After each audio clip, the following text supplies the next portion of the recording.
Civilians में आप सभी का स्वागत है।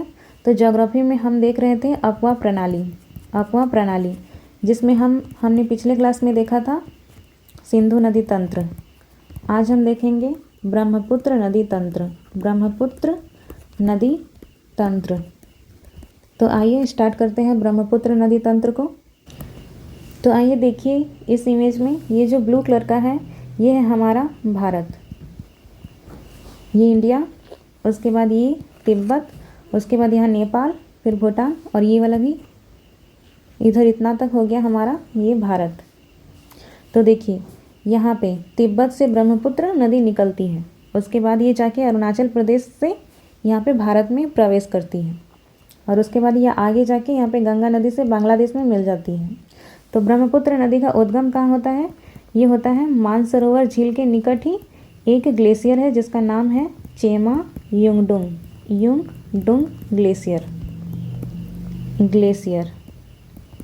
यहाँ से ब्रह्मपुत्र नदी निकलती है और ये किस में है? तो ये कैलाश पर्वत श्रेणी में है, कैलाश पर्वत श्रेणी। तो यहाँ से ही ब्रह्मपुत्र नदी निकलती है और ब्रह्मपुत्र नदी का जो दूसरा नाम है ये तिब्बत में क्या कहा जाता है? तो ये सांगपो। पूरा नाम इसका है यारलुंग सांगपो। और इस सांगपो का क्या अर्थ होता है? तो इसका अर्थ होता है शोधक। हमने पिछले क्लास में पढ़ा था कि मानसरोवर झील के पास ही एक और नदी निकलती है जिसका नाम है सतलज। तो सतलज नदी भी मानसरोवर झील के निकट ही राक्षस ताल से निकलती है, राक्षस ताल। और ब्रह्मपुत्र नदी कहाँ से निकलती है? तो ये चेमा युंगडोंग ग्लेशियर से, ये भी मानसरोवर झील के निकट ही है। तो यहाँ देखिए ये हो गया हमारा ब्रह्मपुत्र नदी, जिसे हम तिब्बत में क्या कहते हैं? तो सांगपो, यारलुंग सांगपो। ये यहाँ से जब ब्रह्मपुत्र नदी यहाँ पे अरुणाचल प्रदेश में एंटर करती है तो इसे दिहांग कहा जाता है, दिहांग। ये कहाँ कहा जाता है? तो अरुणाचल प्रदेश में इसे दिहांग कहा जाता है। उसके बाद इस दिहांग नदी में यहाँ से ये दिबांग नदी मिलती है और उसके बाद आगे जाके लोहित नदी, ये लोहित नदी में ही दिबांग मिलती है। उसके बाद ये आगे जाके ब्रह्मपुत्र में मिल जाती है। उसके बाद ये जब आगे जाती है तब इसमें भूरी नदी मिलती है और उसके बाद यहाँ से तिब्बत से ही एक नदी निकलती है जिसे सोमनगिरी नदी कहा जाता है। ये भी आगे जाके यहाँ पे ब्रह्मपुत्र के पास मिल जाती है। उसके बाद ये नदी आगे बढ़ती हुई यहाँ कामेंग नदी से मिलती है। उसके बाद ये धीरे धीरे आगे मानस से मिलती है, उसके बाद संकोच से, और उसके बाद इधर रैदक। ये सब आपको उतना याद नहीं रखना है। यहाँ तीस्ता मैन हो गया, यहाँ सोमनगिरी मैन हो गया, इधर से लोहित और ये दिबांग। ये कुछ नदियाँ ही हैं जो सहायक हैं, जो आपको मेनली याद रखना है।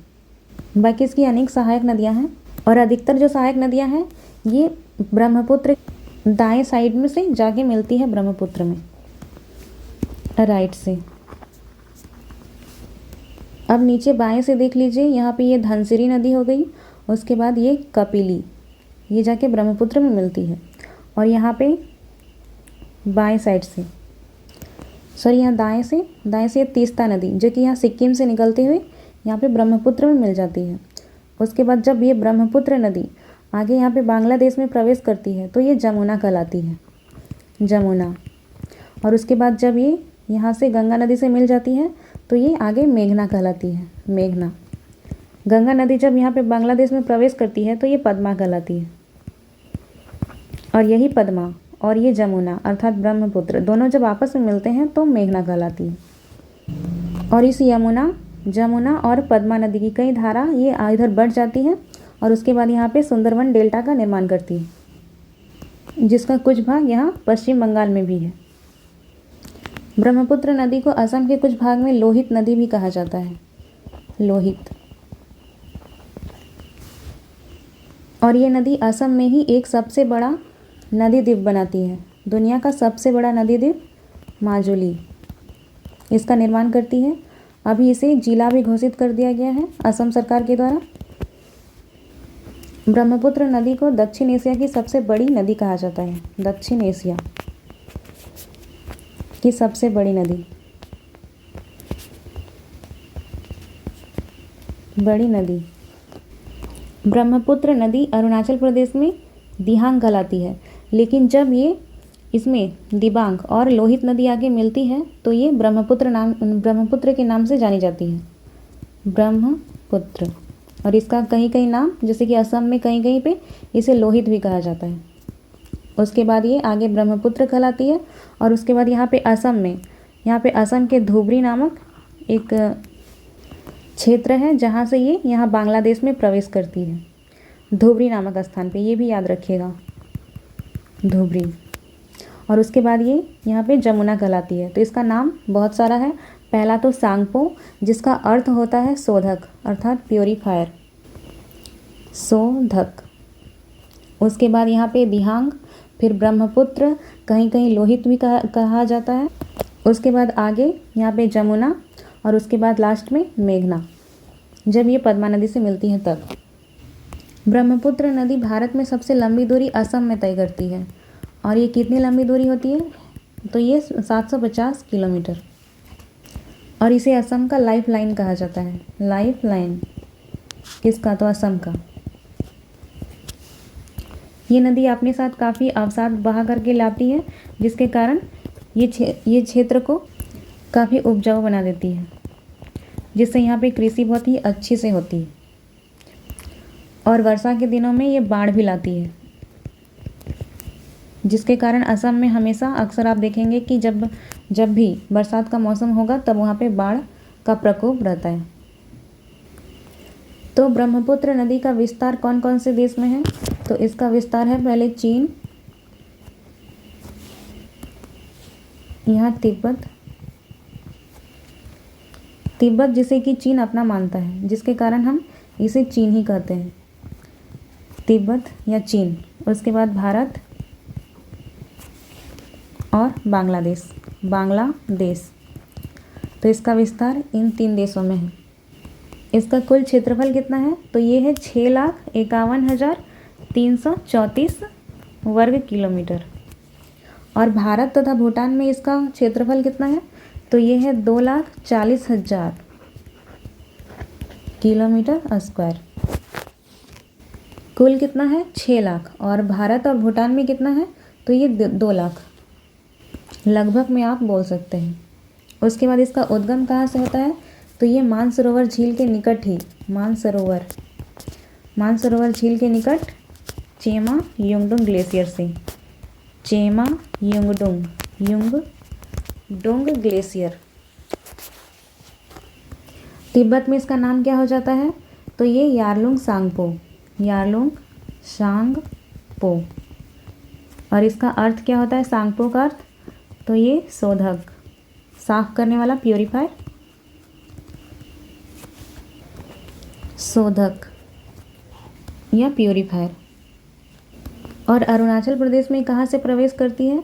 तो ये सदिया नाम का एक कस्बा है, वहाँ से, सदिया नाम के कस्बे के पश्चिम से ये भारत में एंटर करती है। तो इसकी सहायक नदियों की बात करें तो इसकी बहुत सारी सहायक नदियाँ हैं, जिसमें बाएं तट की सहायक नदियाँ, इनमें से बाएं तट की जो हो गई वो बूढ़ी दिहांग, धनसरी। उसके बाद अगला हो गया कपिली, लोहित इत्यादि। उसके बाद दाएं तट पर हम बात करें इसकी सहायक नदियों की तो ये हो गई सुबनसिरी, उसके बाद कामेंग, फिर मानस, फिर संकोस, तीस्ता। ये कहाँ से निकलती है? तो ये सिक्किम से निकलती है, सिक्किम। और ये सुबनसिरी कहाँ से निकलती है? तो ये तिब्बत से ही निकलती है, तिब्बत। तो इसका नाम बांग्लादेश में क्या हो जाता है? जमुना। और जब ये पद्मा नदी से मिलती है तो उसके बाद इसका नाम हो जाता है मेघना। उसके बाद ये आगे जाके कई धाराओं में बढ़ जाती है और आगे जाके ये सुंदरवन डेल्टा का निर्माण करती है, सुंदरवन डेल्टा, जो कि पश्चिम बंगाल और बांग्लादेश दोनों में ही है, बांग्लादेश। बांग्लादेश। और इस नदी पर ही दुनिया का सबसे बड़ा नदी द्वीप है। दुनिया का सबसे बड़ा नदी द्वीप ये क्या है? माजुली, बड़ा नदी द्वीप, माजुली द्वीप, माजुली द्वीप, जिसका निर्माण ब्रह्मपुत्र के द्वारा लाए गए अवसादों के जमाव से हुआ है। अवसाद के जमाव से। ब्रह्मपुत्र नदी जो है बाढ़, मार्ग परिवर्तन और तटीय अपरदन के लिए जानी जाती है। और इसके जल ग्रहण क्षेत्र में भारी वर्षा होने के कारण ये काफ़ी ज़्यादा अवसाद बहा करके लाती है। भारी वर्षा होने के कारण क्या लाती है? तो अवसाद ये बहा करके लाती है। असम में इसकी लंबाई कितनी है? तो इसकी लंबाई सबसे ज़्यादा असम में ही है, यह है 750 किलोमीटर। तो ये सब जो भी कुछ आपने पढ़ा इसकी PDF आपको मिल जाएगी। और ये कहाँ मिलेगी? इसके लिए आप इस नंबर पे कॉल या मैसेज कर सकते हैं 6206193277।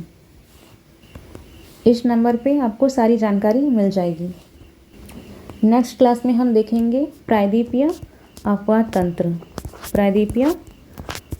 तंत्र, जिसके बाद अफवाह तंत्र समाप्त हो जाएगा। तो आज के लिए इतना ही। Thank you.